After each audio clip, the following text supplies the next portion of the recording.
saya pulang. Oke, sudah. Oke. Bang Bedu, bisa diceritain dong kemarin hasil putusan kemarin itu seperti apa?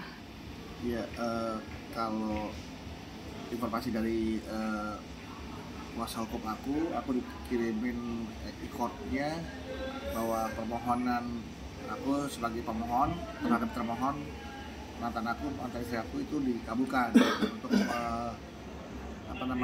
menggugat cerai talak 1 Raj'i ya katanya. Jadi sudah dikabulkan permohonan itu. Nanti tinggal nunggu panggilan berikutnya adalah untuk aku ikrar talak. Ikrar talak itu artinya aku ikrar dan kemudian aku cerai keluar seperti itu. Itu berarti secara first step bang? Iya first step ya namanya first step. Tapi itu aku nggak ngerti soal belum pernah cerai sebelum jadi nggak tahu. Tapi itu mungkin kan ini jadi keputusan first step ya? Itu mungkin menjadi rencana dari kalian untuk proses perceraian cepat atau gimana sih? Jadi gini, memang dari awal kan kita sudah sepakat ya untuk berpisah. Jadi selama masa persidangan, proses persidangannya pun juga memang tidak ada hal-hal yang menghambat jalannya sidang. Semua bukti-bukti sudah ada, saksi-saksi juga sudah dihadirkan.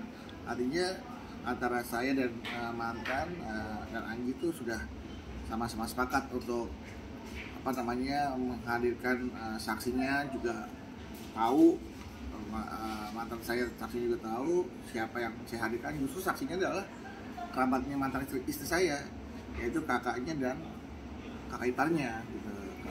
Jadi sebagai saksi dari pihak saya malahan. Gimana perasaannya bang setelah udah ada putusan, mungkin menjadi lebih lega atau bagaimana? Ya biasanya kan kalau ini kan berarti kan hasil dari proses yang kita ajukan ya kan. Ya ketika proses kita membuahkan hasil ya agak sedikit lega. Tapi bukan berarti perceraian ini menjadikan kita tuh jadi saya tuh bebas, bukan. Cerai ini hanya cuma jalan awal untuk kita juga masih tetap fokus dalam membesarkan anak-anak juga gitu kan. Bukan berarti kita terbebas dari tanggung jawab, enggak ya. Saya bercerai bukan berarti saya ingin melepaskan tanggung jawab saya kepada anak-anak, kepada mantan istri saya. Sampai sekarang pun saya masih memberikan apa yang menjadi kebutuhan mereka di rumah, termasuk kebutuhan Anggi di rumah, belanja, bayar mbaknya, bayar listrik, bayar sekolah anak-anak, cicilan mobil, cicilan beberapa cicilan yang di rumah segala macam masih saya yang bayar. Jadi artinya saya cerai bukan berarti saya lepas tanggung jawab, tidak. Justru saya masih tetap bertanggung jawab sama apa yang harus menjadi tanggung jawab saya. Bang Bedu itu inisiatif sendiri apa emang udah sebelumnya perjanjian atau gimana? Memang inisiatif saya sih. Itu memang saya yang memulai untuk mengatakan udah mobil buat kamu, rumah buat kamu.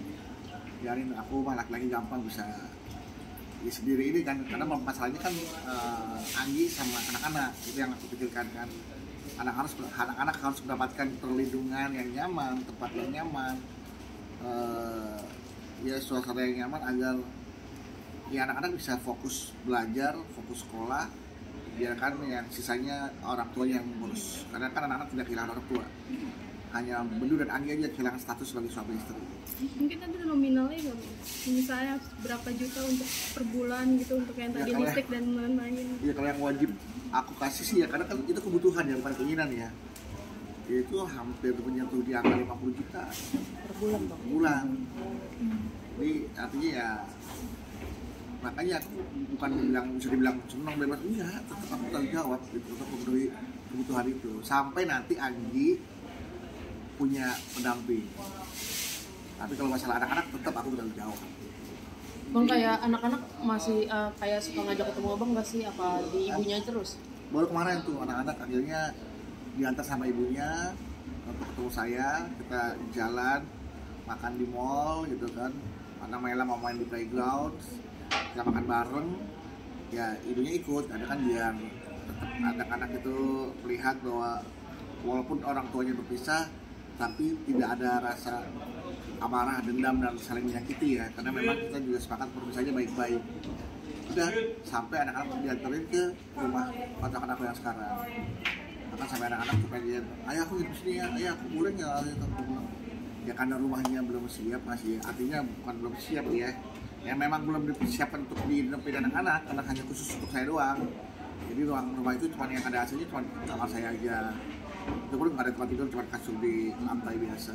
Jadi artinya ya takutnya anak gak nyaman kan, tadi ya aku bilang nanti ayah siapkan dulu tempat tidurnya, ayah siapkan semuanya supaya nanti kalau kamu menginap di sini nyaman. Tapi emang jadi kan biasanya tinggal tiap hari nih sama anak, mungkin tidur sama anak juga, tapi sekarang nggak bisa tiap hari tuh gimana sih Bang? Ya karena kan biasanya kalau kita kangen sama anak main ke kamarnya ya kan, ngobrol, main kalau sama anak laki main games, main PS bareng, sama Maila main masak-masakan gitu kan, main dokter-dokteran. Ya sekarang paling hanya sebatas lewat video call. Ya kalaupun aku kangen, ya aku pasti datang ke rumah, tapi tetap aku menjaga jarak sama ibunya karena kan kita udah bukan suami istri lagi. Satu itu, kedua ya paling aku udah tolong anak-anak datang ke rumah atau sebaliknya aku datang ke sana, gitu aja lah. Pokoknya semua kita buat permudah, gitu, jangan dipersulit. Tapi kalau lagi sendiri mungkin merasa kesepian kalau nggak ada anak-anak. Ya aku tipe kalau orang kadang-kadang kesepian di tengah keramaian ya. Jadi mau kesepian, mau lagi ramai mau lagi sepi ya tetap aja aku kayak sosok orang yang merasa kesepian. Jadi buat aku nggak ada bedanya sih. Yang bisa membuat hati itu ramai itu adalah masalah hidup. Jadi aku merasa ramai. Kenapa? Karena banyak masalah. Nah itulah akhirnya waktu aku bekerja, ya aku berusaha untuk mencari solusi. Ya sebenarnya sih yang penting aku udah ikhtiar aja. Solusi mah pasti Allah yang kasih lah jalan keluar. Kita mah hanya bisa ikhtiar, berusaha dari masalah yang kita hadapin. Sisanya hasilnya udah kuasanya Allah. Tapi komunikasi sama istri aman? Aman. Tadi komunikasi, dia nanya di mana, ini lagi mau live ambiar gitu kan, pasti dia tahu dong, dia tahu kalau ini lagi mau live, terus awas hati-hati ngomongnya.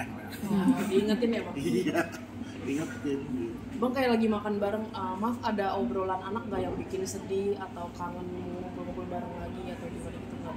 Kayaknya anak-anak terutama Abrar sama Devan ya, Mas Abrar sama Mas Devan tuh kan udah remaja ya, dan waktu kita memutuskan untuk perceraian pun di depan mereka, jadi mereka kayaknya udah tahu gitu. Jadi dia anak-anak kayaknya paham betul gitu kan topik apa yang harus dibicarakan sama orang tuanya. Ya paling tapi kebutuhan mereka aja lah.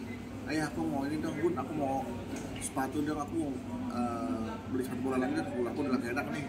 Terus Mas Devan, ayah aku sepedanya yang ini aja jangan ini gitu. Jadi seputar kebutuhan aja, seputar orang tuanya mereka tetap lihat bahwa orang tuanya baik-baik aja gitu. Karena kan aku bilang sama anak-anak, kalian nggak kehilangan orang tua ya, kalian tetap punya ayah, tetap punya bunda. Yang berbeda cuma adalah status ayah sama bunda. Ayah sama bunda bukan lagi suami istri, tapi tetap menjadi orang tua kalian. Tapi mungkin untuk menjaga mental anak gimana Bang? Selain yang tadi memberikan edukasi juga kan? Pendampingan yang pasti, bersama itu pendampingan itu perlu.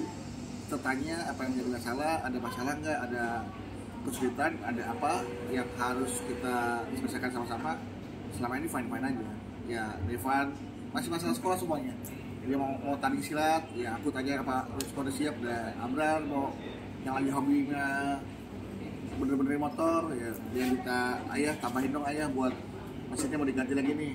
Ya seputar-seputar itu lah kesenangan dan hobinya mereka. Thank you Bang. Ya. Makasih ya. Terima kasih.